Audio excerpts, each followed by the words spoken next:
नमस्कार। पिछली क्लास में हमने अव्यय प्रकरण का अध्ययन किया था।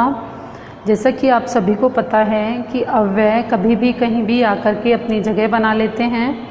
केवल हमको अव्ययों का अर्थ आना चाहिए और अव्यय मैक्सिमम मार्क्स के अपने एग्ज़ाम्स में आते हैं, चाहे वो किसी भी तरह का पेपर हो। अब देखिएगा किम, नेक्स्ट हमारा जो अव्यय है वह है किम।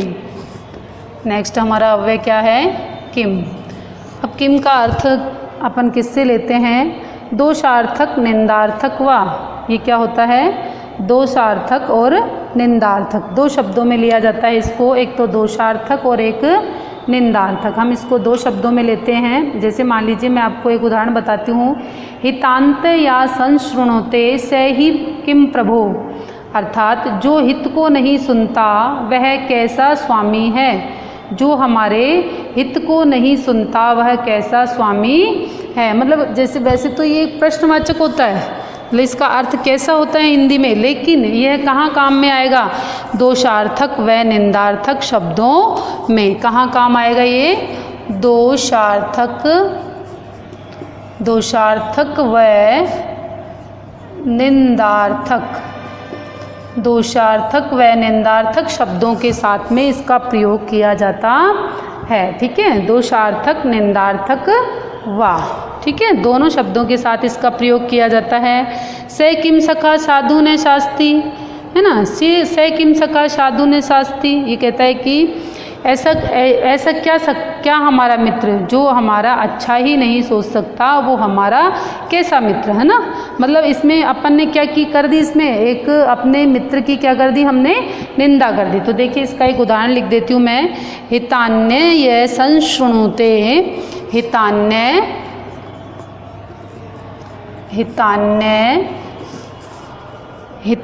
यह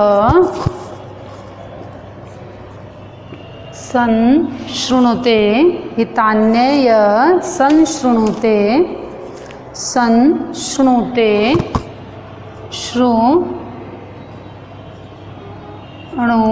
हितान्य संशृणुते, हितान्य संशृणुते से किम प्रभु, से किम प्रभु, से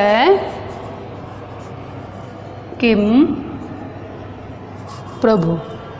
ठीक है, जो हमारे हित के बारे में नहीं सुनता वह हमारा कैसा प्रभु। जो हमारे हित के बारे में नहीं सुनता वह हमारा कैसा प्रभु। ठीक है, मतलब ये जब भी अपने काम में आएगा। वैसे तो ये प्रश्नवाचक होता है, अपने को सबको पता है कि भाई ये प्रश्नवाचक होता है।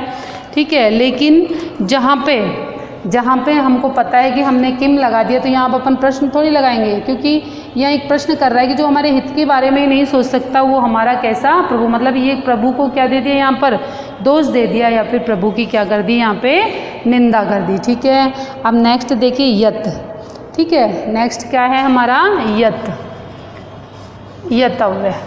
नेक्स्ट क्या है हमारा? यत है। ठीक है ना। देखिए यत का अर्थ क्या होता है? यत का अर्थ क्या होगा? यत का अर्थ क्या होता है? येन केन प्रकरण, येन केन प्रकरण, येन केन प्रकरण। ठीक है, क्या होता है यत का अर्थ? येन केन प्रकरणेन, या फिर इसको हम कह सकते हैं हिंदी में यद्यपि। ठीक है, यद्यपि, या फिर हम इसको कहते हैं क्योंकि। ठीक है, तीन अर्थ हैं इसके। ये तो हमारा हो गया संस्कृत में येन केन प्रकरण, ये यद्यपि हो गया हिंदी में, और क्योंकि हो गया हिंदी में। ठीक है, इस तरह से यदि हमको इनके अर्थ आते हैं तो हम बिल्कुल आसानी से कर लेते हैं। ठीक है, आसानी से कर लेते हैं हम इनको। देखिए यत किंचित दे देते हैं किसी भी प्रकार से, यत किंचित है दे देते हैं किसी भी प्रकार से। ये कहता है कि वक्र पंथा यद्यपि भक्तस्य भवता, यद्यपि भक्ति का मार्ग टेढ़ा होता है। हमको पता है कि देखो भक्ति करना भी कोई इजी काम नहीं होता है, भक्ति का मार्ग भी कैसा होता है? टेढ़ा होता है। देखो वक्र है,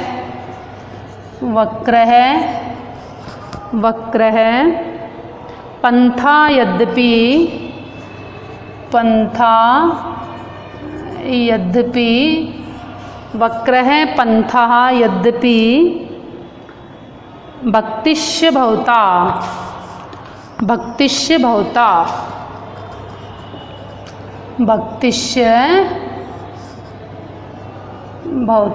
ठीक है। आगे समझ में, ये यद्यपि आ गया, देखो यहाँ पे डायरेक्ट वैसे ही बता दिया आपको सीधे सीधे, ठीक है ना। ये कहता है कि भक्ति का मार्ग जो है वो थोड़ा टेढ़ा होता है। अब आपको किम वाले का मैं आपको एक उदाहरण और बता देती हूँ। जैसे किम से किम पढ़ती, वह क्या पढ़ता है ना, वह कैसा पढ़ता है, वह से किम पढ़ती, वह कैसा पढ़ता है ना। तो इसको अपन प्रश्नवाचक लेकर के अपन इसको वैसे भी मान सकते थे किम को, ठीक है। अब अपन ने पढ़ा यत को पढ़ा, यत का अर्थ पता है कि येन केन प्रकरण, मतलब किसी भी प्रकार से, ठीक है। आगे देखो, जैसे रामो एवद यतः स सर्वम अपश्यते, राम ने कहा क्योंकि उसने सब कुछ देखा था। अब यत आ गया तो यहाँ पे क्यों किया गया यत का, ठीक है। ऐसे ही नेक्स्ट देखो, राम है सत्यम वदति यदय से सर्वम अपश्यते, राम हमेशा सत्य बोलता है क्योंकि उसने सब कुछ देखा था, ठीक है। अब हमारे 2 अव्यय और बचे हैं और इसके बाद में हमारा अव्यय वाला प्रकरण बिल्कुल समाप्त हो जाएगा। जैसे नेक्स्ट हमारा जो अव्यय है वह है यावतय। नेक्स्ट अव्यय हमारा क्या है, यावतय,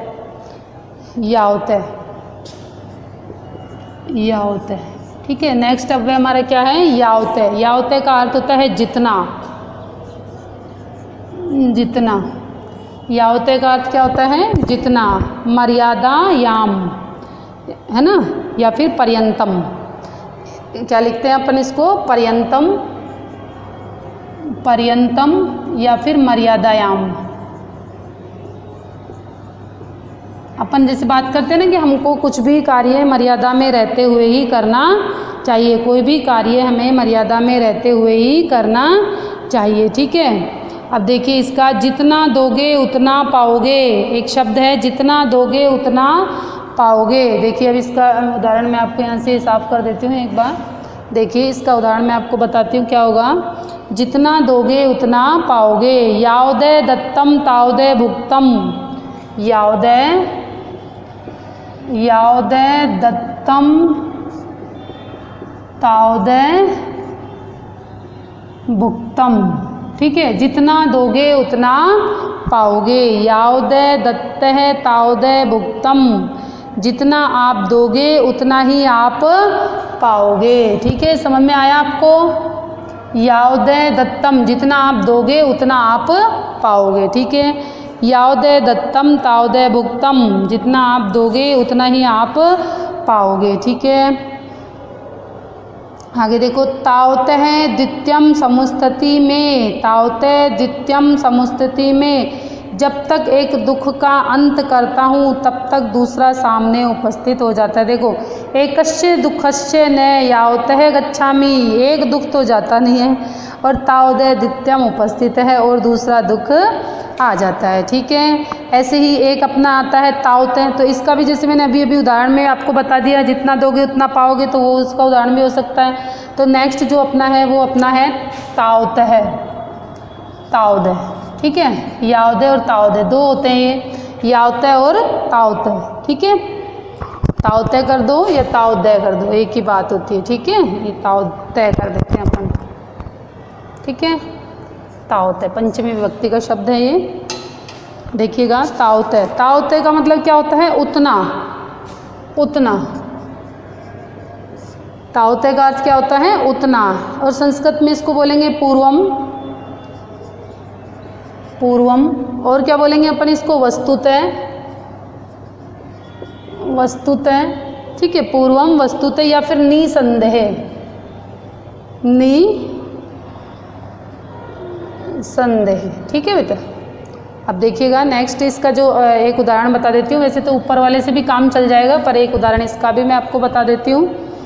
उदाहरण क्या है अपना, त्वमेव तावतः प्रथमो राजद्रोही, निसंदेह तुम ही पहले राजद्रोही हो, निसंदेह तुम ही पहले राजद्रोही हो। या फिर अपन कह सकते हैं यावतः दत्तम तावदय भुक्तम, ये अपन ने अभी कराई है, ठीक है। ये आपको आता ही है, ठीक है ना। लिख ले, त्वमेव तावतः प्रथमो राजद्रोही, त्वमेव त्वमेव त्वमेव तावत प्रथमो तावत प्रथमो राजद्रोही।